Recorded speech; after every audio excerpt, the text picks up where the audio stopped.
All right, hey y'all. So February 24th, 2014, almost exactly 10 years ago, in a Rabbit Box Duets event with my husband Micah while I was heavily pregnant. I told a story about how I vowed I would never date another guy in a band in this town. And then I accidentally did anyway, because the night I met Micah, he was playing in a battle of the bands. And I heard him sing, and I fell in love, and we got married, and we had the kid, Zen, who is now about to be 10, and plays the piano, and is pretty okay too. But that is not the story I'm here to tell y'all tonight. I have another story for you tonight about a happy accident. And the title of this story is How I Accidentally Joined a Band. Now, a tiny insignificant detail I left out of that earlier story was that despite saying I was never going to date another guy in a band, I myself have been known to dabble in music. And it's kind of hard not to when you're surrounded by it your whole life. So my papa was a jazz aficionado, like Dizzy Gillespie, Ella Fitzgerald, all of it, had all the records, we listened all the time. He taught me how to play scales on the electric keyboard he had, and then I figured out that if I changed the notes around, I could play songs, which is really exciting. My other grandfather, Mother Tom, was a drag burlesque performer who played the ukulele and the banjo, told raunchy jokes, and made his own sparkly costumes. My mom was a Beatles fanatic, and listening to the Beatles taught me how to harmonize with a song. It also yielded my first crush on a musician, Paul McCartney. I was in 3rd grade. He was pushing 50. But y'all, if you have ever seen the album cover for Beatles for Sale, anyway. So when I was 10, I joined a band. Middle school band, and that one was on purpose. This wasn't the accident. So I joined band, and I learned how to read music. And I practiced that at church with my mama, reading out of the hymnal. I would practice trying to sing the harmony lines instead. And my mama was not musical. She could not carry a tune at all, but she did not let that stop her from making a joyful noise. So anyway, but the instrument I learned to play my first month or so of band was the school-issued black plastic recorder. And from that I learned that musical instruments don't just magically sound good. But I paid my hot cross buns dues and eventually graduated playing the trumpet. And from that I learned that real musical instruments sound even worse than a black plastic recorder, but they're louder. So to sound good on a trumpet, you've got to practice a hell of a lot, and so I did. So when I was 14, my birthday present for all that practice was a silver Al Hirt special edition trumpet, which I played in marching band, symphonic band, community band, all on purpose in high school and college. And of course, I listened to music all the time. I recorded, mixtapes off the radio, and you cut off the beginning and the end of the song. I burned mixed CDs off Napster. Eventually, I saw bands downtown because I was here at UGA, so I saw bands all the time. I sang in a women's a cappella group in college and sang lots of karaoke, which is gonna factor in later in the story. Anyway, so eventually I graduated from college. I started teaching. I got set up on a blind date with a dude in a band.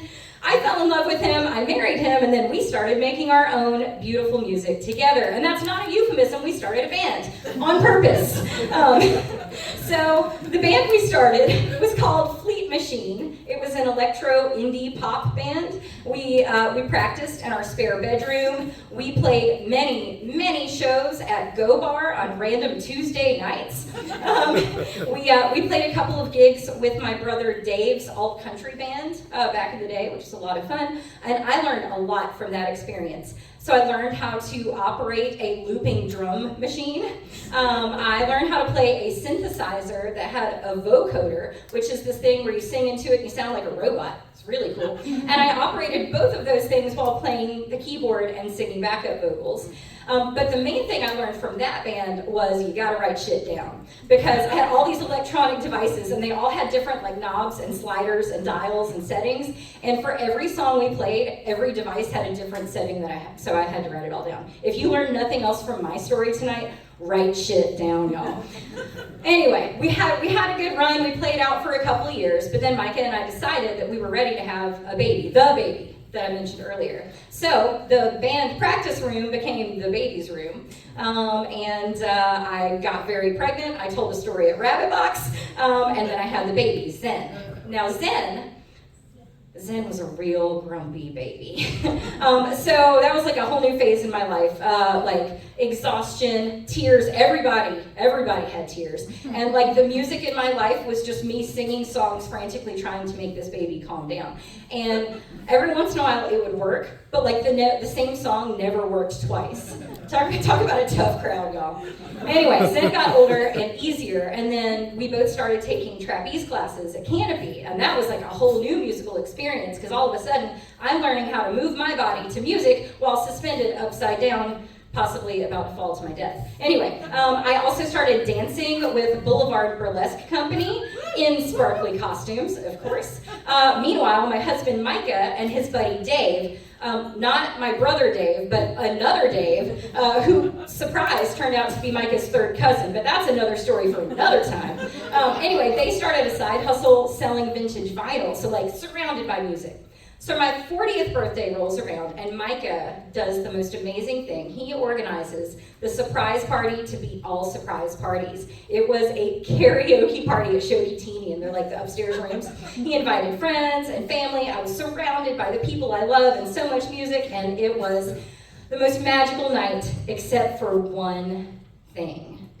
The karaoke catalog at Shokitini does not include the Time Warp from the Rocky Horror Picture Show. And y'all, this is a really special song for me and Micah because our families danced together to it at our wedding.